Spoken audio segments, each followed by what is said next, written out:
Like All how we right, get started, guys, or Dieter here. Another day, another stream. We already met Patrick Hellstorm from brewery Bryggverket in Sweden at the Leuven Innovation Beer Festival, and finally we meet again. Patrick, how is it? hey, going great. How about you?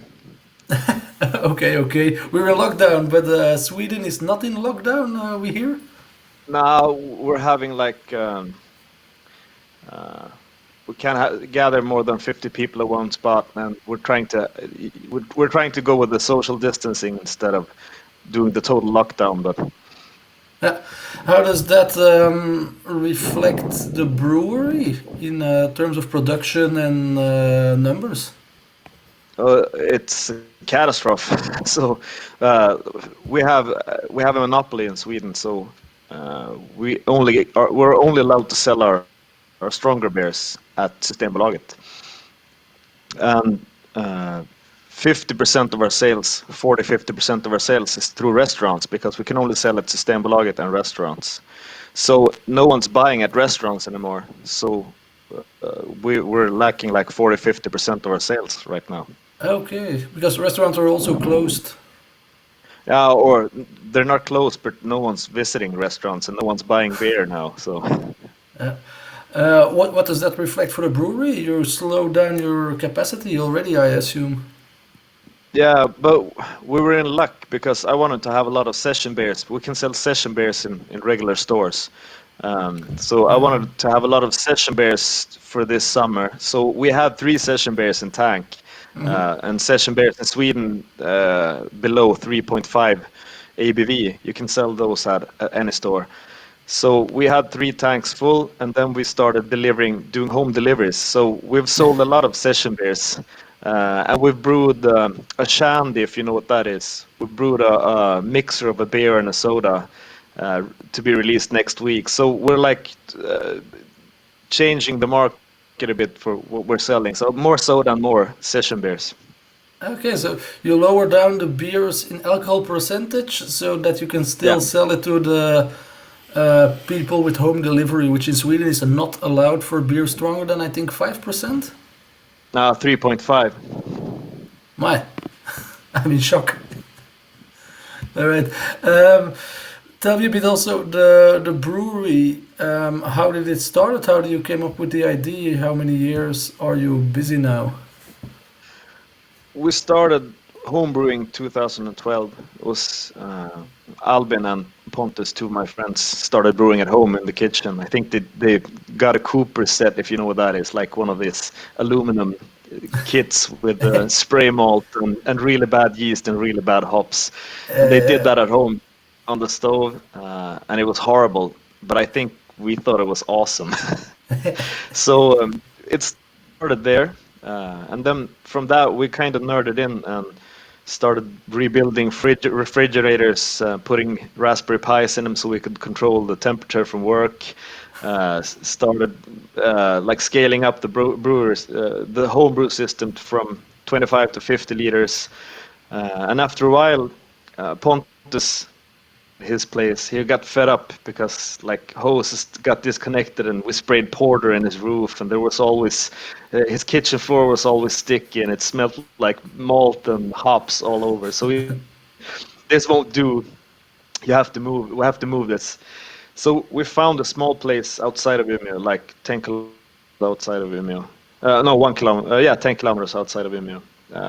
And when we moved there, we thought it was going to be like a club for us, just brewing, scale up the brewery to 200 liters per batch, have a cigar, just hang out, chill out. The But man when we cave. started, yeah, exactly, the man cave. But when we started doing that, we thought, well, maybe we could do this into a company.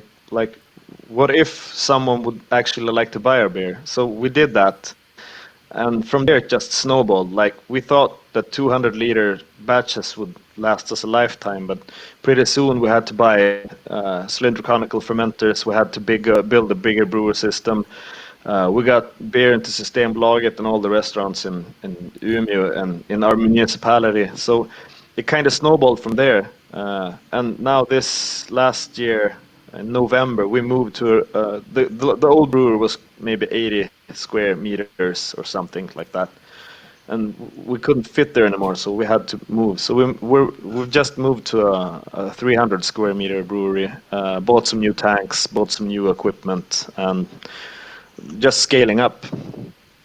Uh, How did you get advice of brewers who already were scaled up? Is it like you talk to them, you ask for advice, or that comes all natural when you talk to people on festivals and events?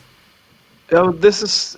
I think this is kind of special for like the brewer scene and also like the restaurant scene.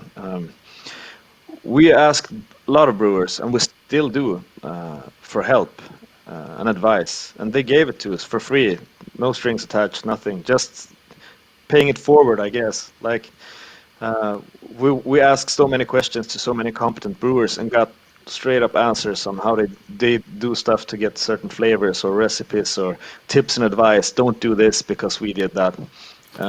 So it's a really it's an open scene. Everyone's helping out, and we're trying the best to our abilities to do that. So when new brewers call us, they get to come by. We show them our brewery. We try to help them as best we can, give them advice to what not to do, like don't do as we did because that wasn't any good. We would have done a totally different startup if we could start over again. Yeah, But I yeah. guess it's just an open scene and everyone's helping out. In terms of consumer feedback, how do you collect that? Is that towards the popular apps like Brewer and Rate Beer? Yeah, we use that's kind of a double-sided sword. Like I tend to check Untapped and Rate Bear and stuff like that. But sometimes when you use those apps or when you check those apps, people rate the beer according to how they perceive it and how they taste it, and that's fine. But sometimes, like people who don't like sour beers rate a sour beer bad because they don't like the taste of a sour beer, and that's kind of a. I get it, but then maybe you should rate a sour beer with a one if you haven't had any sour beers and you don't like the flavors. Maybe you shouldn't like down rate that beer. On the other hand, we have to take all people's advice into like we want to sell beer to everyone. So we're using those apps. We're having like small taste panels with our friends and people that we trust that we know have good taste buds for new beers, but for our old beers as well. Because we want to have consistency. So we want to know that our beers taste the same every time. Like my colleague Albin, his wife, she has really, really sharp taste buds. She's really good at tasting our beers. So if she tries a new beer and she doesn't like it, maybe we won't brew that again. Yeah, you mentioned the word consistency. How do you keep that? You have a lot of beers in your fixed portfolio, or does it change over every now and then totally? We do a mix. We have a lot of beers in our fixed portfolio. Like I think we have 8 to 10 beers that we always have in stock, and then we brew at least 8 to 10 new beers every year, just to try out different styles. Like last year, we made a Quake, we made a sour beer, we made we just like to mix it up and try different beers. So consistency wise, we just have really rigorous protocols. So we know, like, we keep check of the fermentation, the pH, and brewing protocols to see that we do everything exactly the same way every time. So we mash in at the same temperature. We try to be consistent, but things we can't. Some things are out of our hands. Like if we get malt that's a bit under modified, that's hard for us to fix. Like maybe we could check the protocols for the malt and we can up a bit of a malt, but it's hard at this level. Like we're a kind of a small microbrewery. We don't have the equipment to fix stuff like that. That's out of our hands. Like hops that have lower alpha acid, we could up the hops a bit, but But as the best of our abilities, we try to make as consistent beer as possible. Yeah. Tell us a bit the Swedish beer scene. Does it follow the international trends? Like you had the alcoholic stouts, you had more the IPAs, the milkshake, the hazy ones. Now some the wiser, the low alcohol beers. Does Sweden follows that trend? Is it with a delay or how does that is? I think we're I think we're kind of trend sensitive towards trends in any regard, like music or fashion or beer or food. So I think we're maybe a year and a half after behind the States, but we kind of follow the European scene. I think, like we just had the beers you were talking about. We had the pastry stouts 2 years ago, maybe 2.5 years ago, and then that transitioned over to sour beers, and then that transitioned over to my milkshake IPAs and New England IPAs. Now people are doing Quakes and New England bakes. So And your average blonde, typical Swedish guy, what styles are very popular in Sweden? what styles of beer? Yes. Well, the Swedish lager or the German European lager is Mm-hmm. is still the most popular beer. Okay. Uh, but like the craft scene is such a small proportion of the total beer sales. Like I think in Umeå, we're four brewers in Umeå, and we have 1% of the market in Umeå regarding beers. The rest of the beers are just big companies like Okay. large Spendrups and Carlsberg and stuff like that. But our best-selling beer right now is a New England IPA. I think you've had it. You had it at Löven, Lengräddad. Mm-hmm. Can be. Yeah. Yeah. It's a juicy New England IPA. That's our best-selling beer by far. So I think New England IPAs are really hot, but the New England IPA trend is going down a bit, and Yeah. people are diversifying more, like not just going with one trend, but trying out sours and pastry stouts Yeah. Indeed. yeah. With the brewery, do you also export a lot, or is it mainly what is the percentage of export and internal? Almost no exports. Like it's when we got to go to Belgium and do the festival. Then we maybe exported half a pallet of beer. Sometimes we're at festivals in Finland and we export some beer there, but not that much. We've had requests from a couple of countries, but usually you have to like do the costs, like the ratio. How much would it? Is it worth it? Like sending the beer over there, and how much do we have to drop the price? Uh, and sending a pallet to make break even, it's not that good a business for us when we can sell everything in Sweden and mainly up here in the north of Sweden. Okay, So not that why is that? much Because export. production cost in Sweden is way higher for beer Yeah, or taxes. we don't have any differentiated alcohol tax.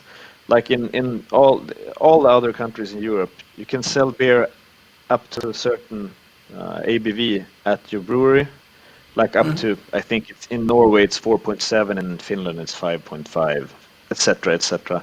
In Sweden you can't do that. You can sell beer up to 3.5% in the brewery, and the rest has to go through Systembolaget. And they have very specific rules on how they'll take like they'll send you in offers on how to on beers, and you can with the other brewers in Sweden you can send your beer in and they'll judge if that beer comes into their stores or not. So you're kind of at the mercy of Systembolaget. Uh, So also, if you want to export, it needs to go through that system of the government. yeah, now we can export it, but like we have to pay tax and we have to it's a really hassle actually to send if you don't have like a steady flow of beer. If we found a place in Belgium or Japan or whatever that liked our beers and bought beers pallet wise, That would be great, but just sending half a pallet or a pallet here and there costs too Yeah. much because you have to have transport and all the taxes and all the customs and everything. So it's easier for us to sell it just here. Yeah. Um, Beer festival wise, I met you at Leuven Innovation 2 years ago. How is your normal festival summer for beer? Do you do a lot of festivals, or is it an exception that Yeah, you? we try to do a lot of festivals. This year and last year we had a lot of festivals booked, but during now that COVID-19 is has its outbreak, we have everything's canceled, so no festivals now. But usually a couple of festivals a month. Like I think we had 4 or 5 booked now that I really, really looked forward to. Yeah. How is it in Sweden? Sweden, the festivals are there still on track, or they're also cancelled? Now, most of them are canceled. I think Great Swedish Beer Fest supposed to go, that's supposed to run as normal, and I think that's in November. But no one knows. They're talking about this virus like slowing down during the summer and then having a second outbreak in the autumn. So we're not sure what happens. But if everything goes to plan, Great Swedish Beer Fest will be 24th of November, I think, and that's a big, big festival in Sweden. It'll be a really nice festival to attend. So I hope Okay. it goes. I hope it stays on plan. Yeah. Um, Style wise, are there any do's and don'ts you brew? We try to brew like as I said, we've made shandy. That's a mix of beer and soda. So we brew for ourselves. We try everything. My biggest I like really like Belgian beers, and I mainly drink quadruples and doubles myself, Yeah. and sours. That's my baseline. I always have a couple of Rockfort 8, Westmalle Dubbel. Those are the ones that's available at Systembolaget, and a couple of the sour ones. And my dream was to have you have the old brewery still up and running, but only do spontaneous fermented sour beers there. And that's the only don't we have here. We don't do Brett and wild yeast strains in this brewery because we don't want to introduce that yeast strain. Those here, and that was my dream to have the old breweries still build a big cool ship, buy a lot of kegs, and just do loads of sours and have them on uh, different kegs and age them. Have lambics and make göses, and Yes, yes. that's the only don't. That's the only don't we do. We don't mix in wild yeast strains and Brett in our new brew house. Okay, okay. And future-wise, which are some beers that you are now having in your mind that might will be developed in this year? We're thinking about doing a really strong New England IPA, like triple, say up towards 10% New England IPA. We're thinking about doing like a light dark beer, like a porter Ah, or something. We only have strong stouts, so an easy drinkable porter, like a 5-6% porter. I'm gonna do a double, and I'm gonna try and do a quadruple. But that's kind of like you get it. It's not that much the buck because you use so much malt and you get so little wort out of doing a quadruple. But those beers and the Quake, I think. yeah. So more those styles and really the love for the Belgium styles also. Yeah, we're doing some sours as well, but not like real sours. We're doing kettle sours, and there's a couple of new exciting yeast strains coming out from Lallemand and Fermentis, uh, where you can just produce a wort as normal and then ferment it with a strain that produces a sour uh, the fermenter without having to do a kettle sour. So we're gonna try a couple of those as well, but we're not sure how those will work out. We just bought a small test brewery, so we have the we could we can brew 150-liter batches, and if those batches aren't that good, we can always toss them. So Uh, Also, one of your more remarkable beers in terms of how original it was, the Reindeer Blood. Will yeah, that come yeah, the back Ren this and Blood. year? Yeah, it did. We brew it for the festival every year, so we've done a couple of different ones, but they want to have Ren and Blood every year. So we did it. It's a dark reindeer blood in it. And last year we did it, and the year before that we did a black double IPA with smoked hops in it. So it was kind of a Yeah. toasty, burnt taste to it.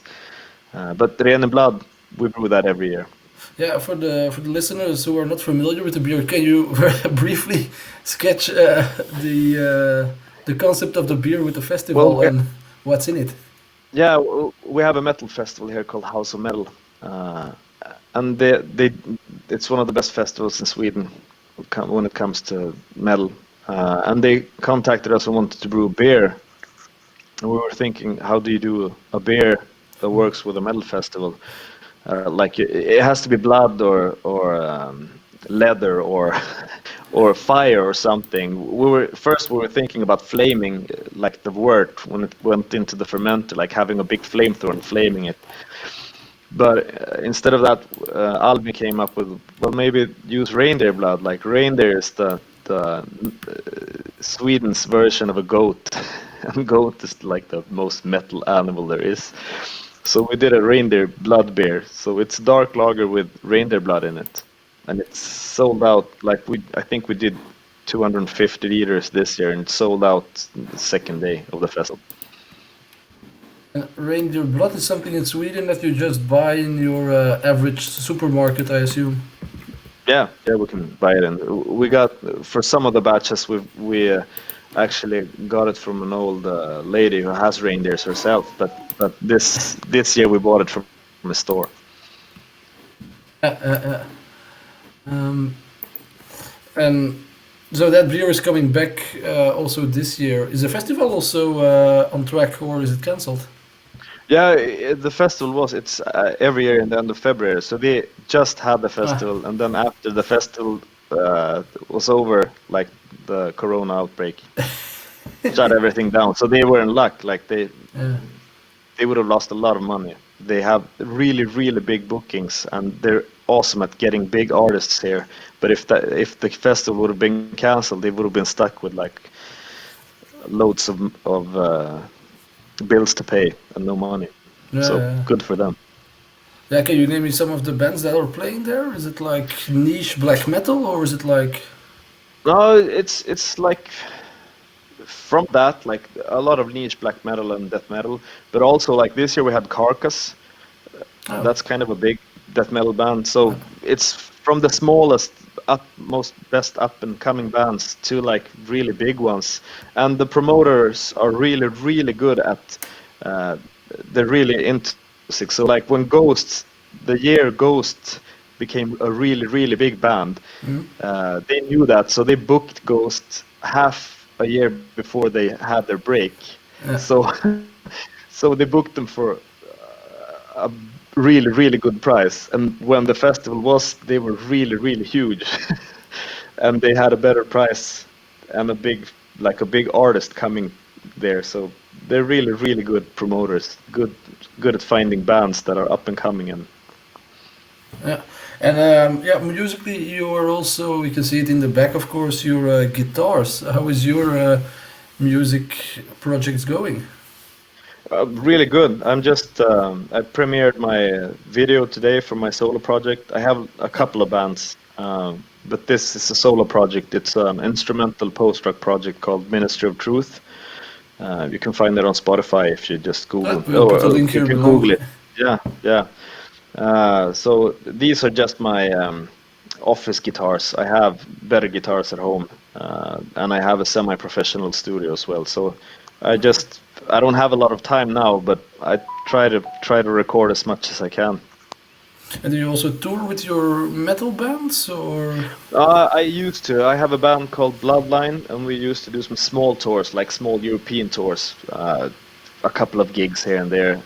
I've played with Nagelfar. I did a show in Japan with Nagelfar. They needed a session bass player, so they're friends of mine, so I helped them out and did a gig in Japan with them. That was awesome, like crossing a Japan gig off my bucket list. Um, I have an indie band, I have an acoustic band, but I don't have as much time anymore because this company is taking a lot of my time. Like brewing Yeah, is, because you're now a full-time brewer and a full-time musician then. yeah, no, I'm not a full-time musician. I'm just an amateur. I used to be a music and English teacher, so I'm having a hard time keeping away. I can't stay away from playing guitar and recording stuff. But I'm a full-time brewer and an amateur musician. Yeah, and of course also the family at home. Yeah. Uh, how do you see the summer musically wise? Do you have any bookings now or any I gigs to have one play? this autumn with my acoustic band.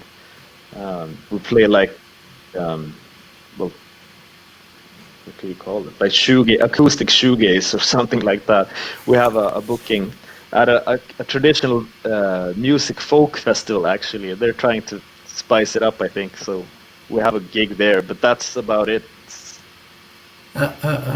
Also a bit more time to brew, but due to the COVID, Yeah, it's not a perfect time to brew a lot now.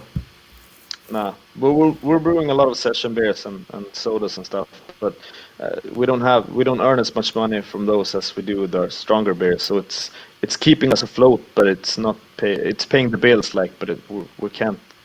Yeah. Patrick, final question that I'll have to ask my guests. Is there a definition of craft beer, and if yes, what is it? Passion. Boom. That's it. All right, thanks. Very, very nice words, and thanks a lot for this interview. And wish you all the best with the music. We're gonna link in below here. Really check it Ah, out. I thanks. enjoyed it a lot before this interview, Thank and you. hope to see you soon if you pass Belgium or the Netherlands this summer or next year. Let me know. Yeah, I'll probably next year. We'll hook up and have a couple of beers then. I will bring you some quadruple from my stash place. Yeah. Yes. Awesome. Do that. All right, Patrick, all the best. Yeah. Have a good one. Yep.